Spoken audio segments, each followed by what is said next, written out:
இன்னைக்கு நம்ம சண்டே சமையலில் ராகேஷ் கொஞ்சம் வெளியே போயிருக்கான். அவன் வரத்துக்குள்ளே ஒரு குட்டி விளாக் எடுத்துடலாம் அப்படின்னு சொல்லிட்டு ஐடியா பண்ணி நான் எடுத்துகிட்டு இருக்கேன். இப்போ வந்து என்ன செய்ய போகிறேன் இன்னைக்கு சண்டே சமையல்லன்னா, ஆந்திரா குண்டூர் சிக்கன். குண்டூர் சிக்கன்னாலே உங்களுக்கு ஆந்திரானில் காரசாரம். அதில் வந்து இப்போ நம்ம செய்ய போகிற சிக்கன் செம்ம காரசாரமாக டேஸ்டான ஒரு சிக்கன் தான். இப்போ எப்படி செய்யறதுன்னு பார்க்கலாம் வாங்க. ஆரம்பிக்கலாமா? ஆரம்பிச்சிடலாம். கேஸ் பற்ற வச்சுட்டேன், ஒரு கடாய் வச்சுட்டேன். இப்போ தேவையான பொருள் என்னென்னு பார்த்தீங்கன்னா, நானே எடுக்கிறதால கொஞ்சம் கச்சா முச்சான் தான் இருக்கும், அட்ஜஸ்ட் பண்ணிக்கோங்க. ராகேஷ் தான் பர்ஃபெக்டாக எடுப்பான். இப்போ வந்து தேவையான பொருள் உங்களுக்கு சொல்கிறேன். தனியா, காஷ்மீரி சில்லி, ஆந்திரா நீட்டு மிளகா, மிளகு, சீரகம் ஒரு ஸ்பூன், இது 2 ஸ்பூன், 4 மிளகா எடுத்திருக்கேன். 1/2 கிலோ சிக்கன் தான் செய்ய போகிறேன். கடாய் காஞ்சிருச்சு. கடாய் காஞ்சதுக்கப்புறம் தனியா ஃபஸ்ட்டு போட்டுக்கலாம். ஃபஸ்ட்டு தனியா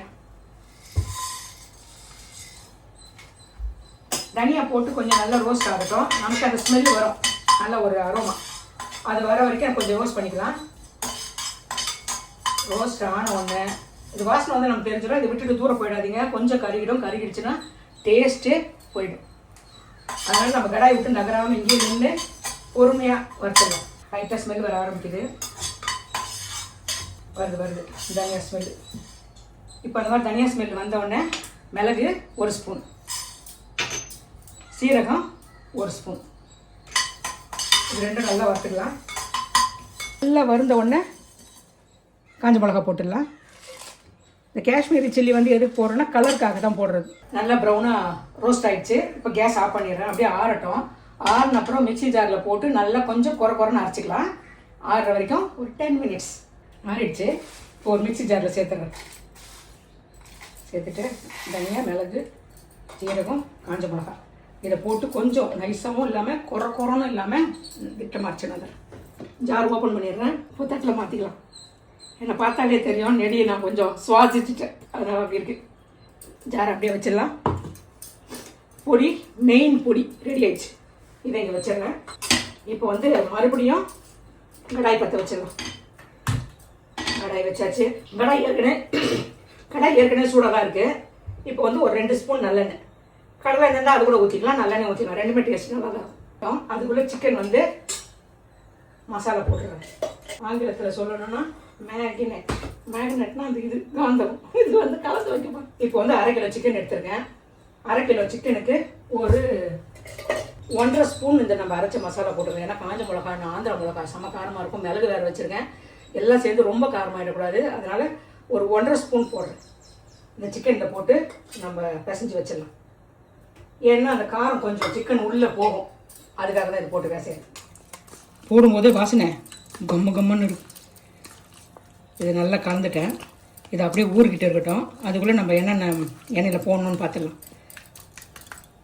எண்ணெய் நல்லா காஞ்சிடுச்சு. 1 ஸ்பூன் கடுகு. என்னடா சிக்கனில் கடுகு போடுறேன்னு நினைக்காதீங்க, குண்டூர் சிக்கன் கடுகு போட்டு தான் ஆகணும்.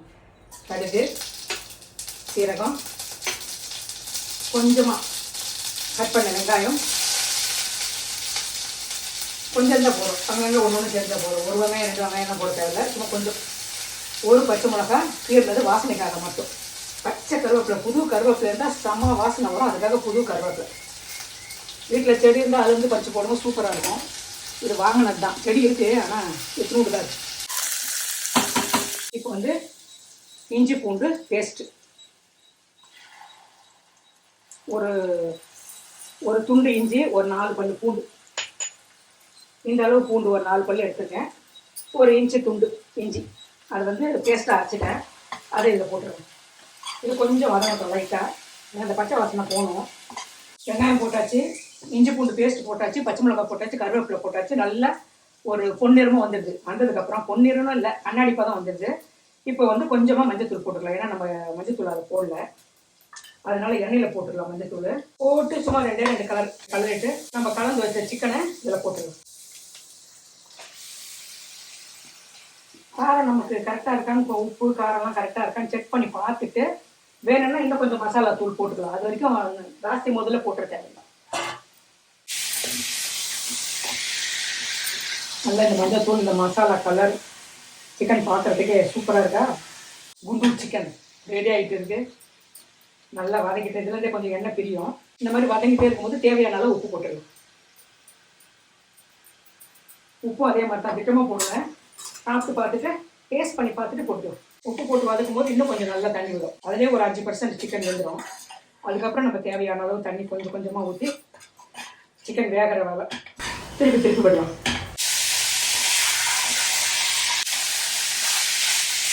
இந்த மாதிரி நல்லா வதங்கினதுக்கப்புறம் இந்த எண்ணெய் வந்து பார்த்தீங்களா, இந்த மாதிரி வந்ததுக்கப்புறம் கொஞ்சமாக தக்காளி, ஒரு குட்டி தக்காளியை குட்டி குட்டி பீஸாக கட் பண்ணி போட்டுக்கலாம்.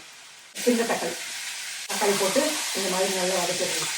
நம்ம ஹோட்டல்லாம் ஆர்டர் பண்ணால் ஒரு பிளேட்டில் கொண்டு தராங்கல்ல, வெங்காயமும் அப்படியே தெரியும், தக்காளியும் அப்படியே தெரியும். அது எப்படின்னா இப்படி தான். இந்த மாதிரி லாஸ்ட்டாக போட்டு திருக்கும்போது நமக்கு வெங்காயம் தக்காளி கொஞ்சம் நல்லா தெரியும். இந்த மாதிரி எண்ணெயிலே நம்ம வதக்கிட்டே இருந்தோம்னா டேஸ்ட் இன்னும் கொஞ்சம் கூடுதலாக வரும்.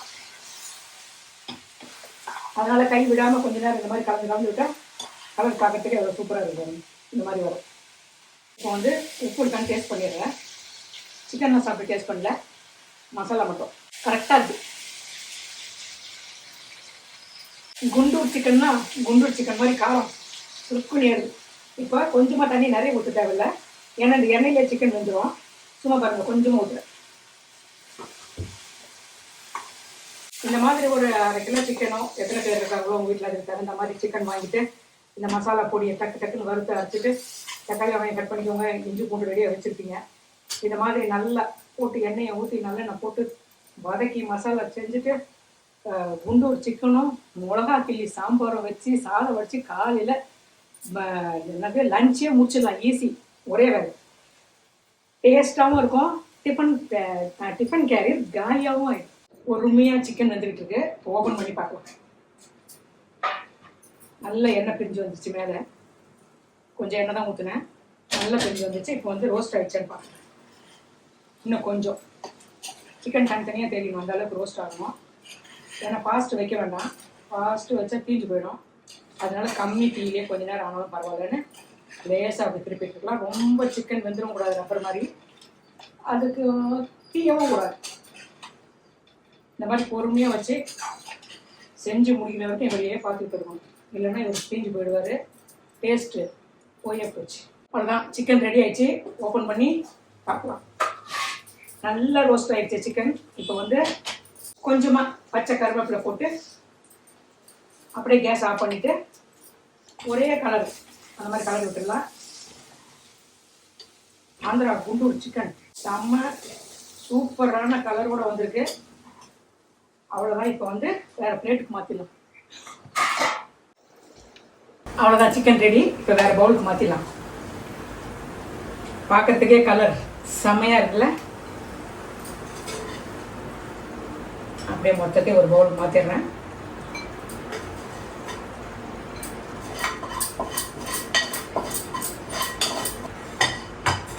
Guntur masala chicken fry ready ஆயிடுச்சு. இதே மாதிரி நீங்கள் செஞ்சு சாப்பிட்டு பார்த்துட்டு எனக்கு கமெண்ட்ஸில் சொல்லுங்கள் எப்படி வந்துருச்சுன்னு சொல்லிட்டு. நம்ம இன்னொரு வீடியோவில் சந்திக்கலாம்.